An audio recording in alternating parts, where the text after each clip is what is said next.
अगर आप किसी ऐसे इंसान से मिले जिसे देखकर आपको लगता है कि वो आपके लिए परफेक्ट है और थोड़े दिनों में आपका मैरिज है, तो आप क्या करोगे? हेलो फ्रेंड्स, आज की हमारी मूवी द इंटीमेट इसी स्टोरी लाइन पर बेस्ड है। वीडियो स्टार्ट करने से पहले मैं आप सबसे रिक्वेस्ट करना चाहता हूँ, आपको वीडियो अच्छा लगता है तो प्लीज इस वीडियो को लाइक कर दीजिएगा, कमेंट भी कर दीजिए, इस चैनल को बहुत सपोर्ट मिलता है। अब बिना किसी देरी के एक्सप्लेनेशन स्टार्ट करते हैं। इस मूवी में किसी भी कैरेक्टर्स के नाम उन्होंने नहीं दिए हुए, हम इनका नाम के और क्रीम रखेंगे। मूवी स्टार्ट होती है और हमारी मेन कैरेक्टर जो है क्रीम, वो एक वेडिंग ड्रेस ट्राई कर रही है। अब थोड़े ही दिनों में उसकी शादी होने वाली है। वो एक दिन अपने बिल्डिंग की लिफ्ट में थी, उसी लिफ्ट में फिर के इंटर करता है कि हमारा और एक मेन कैरेक्टर है। के पास एक कंटेनर है जहाँ पर उसने सब उसका सामान रखा हुआ है।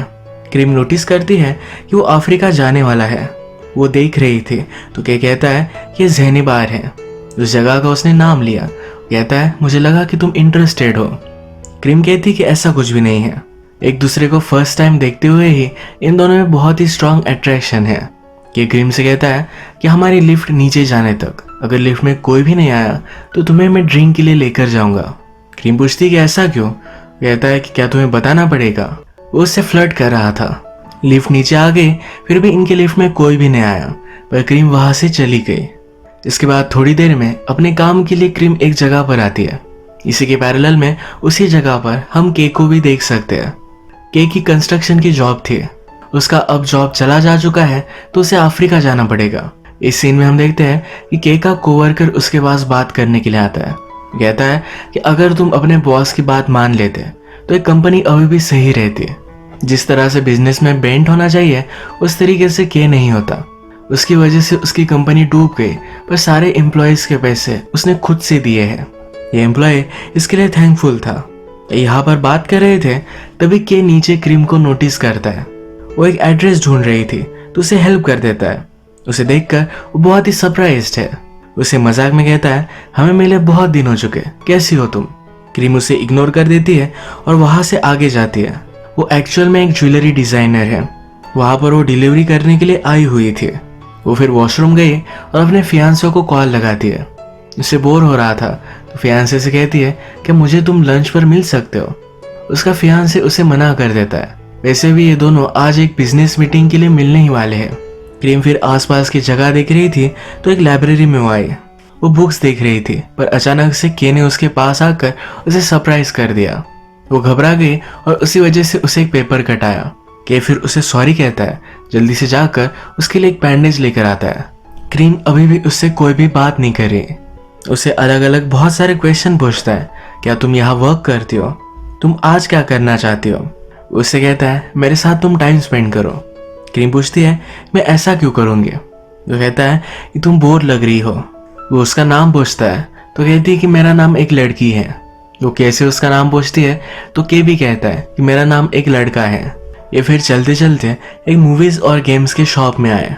यहाँ पर जब मूवीज के बारे में बात करते हैं तो इनमें एक अच्छी बॉन्डिंग होती है। क्रीम को स्केरी मूवीज पसंद नहीं है। ये कहता है कि रियलिटी इस स्केरी मूवीज से भी स्केरियर होती है। ये दोनों फिर डिसाइड करते हैं उन्हें हॉरर मूवी देखनी है। यहीं पर इस शॉप में प्राइवेट मूवी स्क्रीनिंग के लिए स्टूडियो था जहाँ पर ये मूवी देखते हैं। मूवी देखते देखते के डर जाता है तो क्रीम का हाथ पकड़ लेता है। इस पर वो बहुत हंसती है। मूवी देखने के बाद ये बाहर आए। ये क्रीम से कहता है कि आज मेरा कोरिया में लास्ट डे है, शायद तुम लास्ट पर्सन हो जिससे मैं मिलने वाला हूँ। ये खिड़की से व्यू देख रहे थे तो के क्रीम के बहुत ही पास आ गया। इसे वो किस कर लेता है। इसके बाद ये दोनों इंटीमेट हो जाते हैं। कि जब वॉशरूम गया उतने ही टाइम में क्रीम वहां से चली गई। वो अपनी कार में कुछ चीज़ों के बारे में सोचती है और फिर से वापस आ जाती है। कि उसे पूछता है तुम चली क्यों गई थी? क्रीम कहती है ऐसा कुछ भी नहीं था। इसके बाद ये दोनों कैफे में आए। क्रीम ने कैसे कहा कि आज से शाम 6 बजे से पहले घर जाना पड़ेगा। कि उससे पूछता है तब तक हमें क्या करना चाहिए?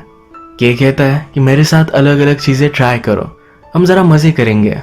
के फिर क्रीम को एक छोटे से रोलर कोस्टर में लेकर आया। जब वो मिड एयर थी तो वैसे ही छोड़कर आगे चला जाता है। क्रीम बहुत ही डर गई थी। नीचे आकर उसे बहुत मारती है। इन दोनों को इससे बहुत मजा आया। चलते चलते क्रीम के फीट दुखने लग गए थे। के उसे मसाज देता है। क्रीम उसे पूछती है तुमने मुझे ड्रीम्स के लिए क्यों इनवाइट किया था? के कहता है तुम्हारे फीट बहुत ही ब्यूटीफुल हैं, इसे मुझे मसाज देना था। ये चीज़ी डायलॉग सुनकर क्रीम उसे कहती है, मुझे पता था कि तुम ऐसा ही कुछ कहोगे। इस पर बहुत हंसते हैं। के ने फिर से क्रीम को पकड़ लिया।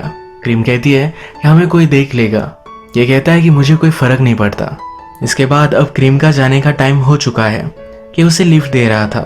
क्रीम को एक कॉल आया जिसे वो इग्नोर करती है। इससे ज़रा वो नर्वस हो गई थी क्योंकि ये कॉल उसका फियांसे का था कि क्रीम को गाड़ी के कंपार्टमेंट से सिगरेट निकालने के लिए कहता है। क्रीम जब निकाल रही थी तो वहाँ एक लड़की की फोटो है। वो उससे पूछती है कि लड़की कौन है। क्रीम कहता है कि कोई भी नहीं। वो उसके बारे में बात नहीं करना चाहता। क्रीम बार बार पूछती है, फिर इस पर वो चिढ़ गया था। क्रीम को जहाँ जाना था के ने उसे वहाँ ड्रॉप कर दिया।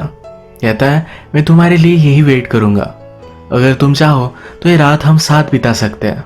क्रीम कहती है मुझे 30 मिनट्स दो, अगर मैं वापस ना आई तो प्लीज़ मुझे हेट मत करना। आज क्रीम का उसके फियांसे के साथ एक बिजनेस का डिनर था। वहाँ रेस्टोरेंट तक वो पहुंची पर उसे अंदर नहीं जाना था। वो फिर से केक के पास आ जाती है। ये दोनों एक पार्क में थे। के एक ब्यूटीफुल सा सॉन्ग सुन रहा था तो ये सॉन्ग वो क्रीम को सुनाता है। कहता है कि आज रात मुझे लगता है कि मैं यही सोऊंगा। ये मेरी यहाँ एक लास्ट रात है तो मुझे आसमान के नीचे सोना है। क्रीम फिर के साथ शॉपिंग करने के लिए आई। वहाँ पर अलग अलग आउटफिट वो ट्राई करती है। केक को बहुत बोर होता है। फाइनली वो एक आउटफिट चूज करती है, अपने खुद के कपड़े स्टोर में रख देती है और वही आउटफिट पहनकर वहाँ से भाग जाती है। इसके बाद ये दोनों एक गेमिंग पार्लर में आए। यहाँ पर उन्होंने इतना शोर शराबा मचाया कि सब लोग डिस्टर्ब हो रहे थे, लेकिन इससे कुछ भी फर्क नहीं पड़ने वाला था। ये दोनों बाहर घूम रहे थे, तभी अचानक से बारिश आ गई। इन दोनों को फिर से इंटीमेट होना था तो एक होटल में आकर वो इंटीमेट हो जाते हैं। इसके बाद ये डिनर करने के लिए बाहर आए। यहाँ पर क्रीम फिर से पूछती है जिस लड़की की तुम्हारे पास फोटो है वो कौन है।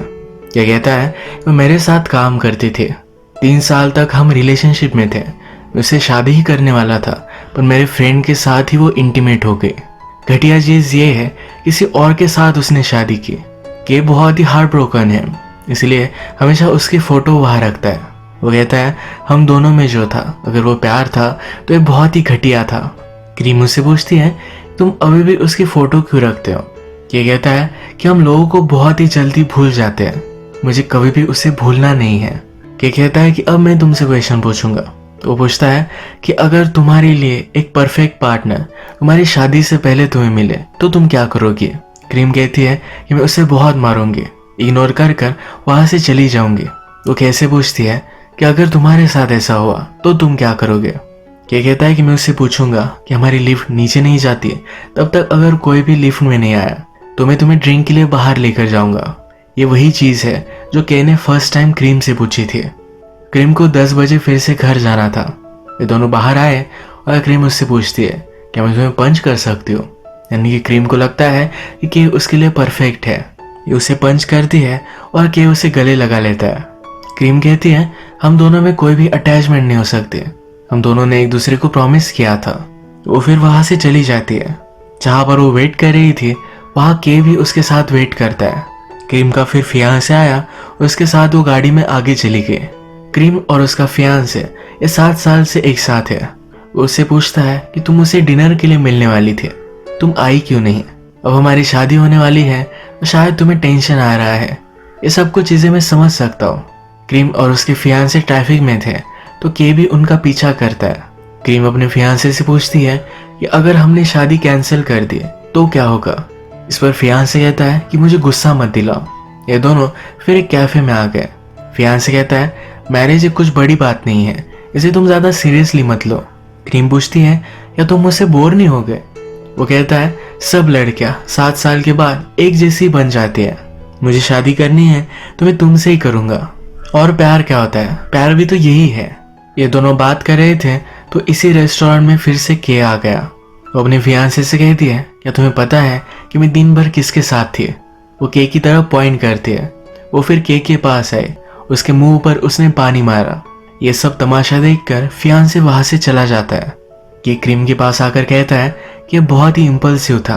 वो कहती है हमारे बीच डील थी, तुम्हें मुझे छोड़ देना चाहिए था, उसका मूड सही नहीं था। तो कहती है मुझे चीयर अप करने के लिए कहीं लेकर चलो।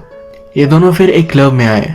क्रीम को उसके फियांसे का कॉल आता है। कहता है कि मैं सबको समझ सकता हूँ, तुम्हें भी कभी कभी फीलिंग की ज़रूरत है, तुम आज रात उसके साथ जो भी करो, इससे मुझे कुछ भी फर्क नहीं पड़ता। कल से हमारी जो रिलेशनशिप थी यही हम कंटिन्यू करेंगे।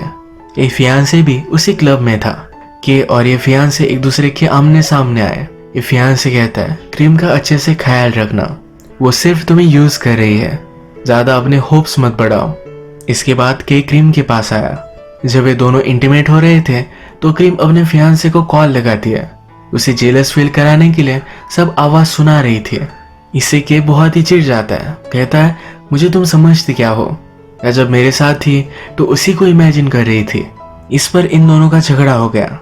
ये दोनों इस क्लब से चले गए और फिर से एक पार्क में मिले। क्रीम कैसे कहती है तुम एक बहुत ही घटिया आदमी हो, तुम कल जाने वाले हो। हर आदमी कहता है कि उसे मजे करने हैं, और जब रिस्पॉन्सिबिलिटीज की बारी आती है तो कोई भी रेडी नहीं होता। वो हर्ट हो रही थी तो के उसे गले लगा लेता है। यहाँ पर ही एक बेंच पर वो हैंग आउट कर रहे थे। के ने एक मार्कर लिया, क्रीम को इस बेंच पर अपना हाथ रखने के लिए कहता है। उसका हाथ वो यहाँ ड्रॉ करता है। क्रीम पूछती कि ये क्या है। वो कहता है कि जब भी मुझे तुम्हारी याद आएगी तो यहाँ इस स्पॉट पर मैं आ जाऊंगा। यहाँ इसी पार्क में एक स्टैचू था। कुछ फूल लेकर इस स्टैचू के सामने खड़े होते हैं, जिस तरह से वेडिंग वॉव्स लिए जाते हैं। इसमें कमिटमेंट तो करते हैं पर हर क्वेश्चन के बाद नो कहते हैं, यानी कि क्या आप पूरी जिंदगी एक दूसरे के साथ बिताएंगे, इस पर ये दोनों ना कहते हैं। इसके बाद ये दोनों सी के पास आए। यहाँ पर क्रीम कैसे कहती है जब भी आप किसी से प्यार करते हो तो हमेशा कपल की तरह ही रहना चाहिए, ये प्यार खत्म हो जाने से पहले एक दूसरे की लाइफ से चले जाना चाहिए। इसके बाद ये दोनों एक वाइन शॉप में आए। कि शॉप ओनर से कहता है कि आज ही हमारी शादी हुई है, मेरे पास कोई भी पैसे नहीं है, तो क्या तुम मुझे वाइन गिफ्ट कर सकती हो। कि हमेशा बहुत ही चार्मिंग होता है, तो इसलिए ये ओनर उसे एक गिफ्ट कर देती है। इसके बाद ये दोनों फिर से होटल में आए। केक को अब जाना पड़ेगा तो क्रीम उसे शेविंग करने में हेल्प करती है। के यही शेविंग क्रीम के शोल्डर पर लगाता है, वहां पर एंजल लिखता है।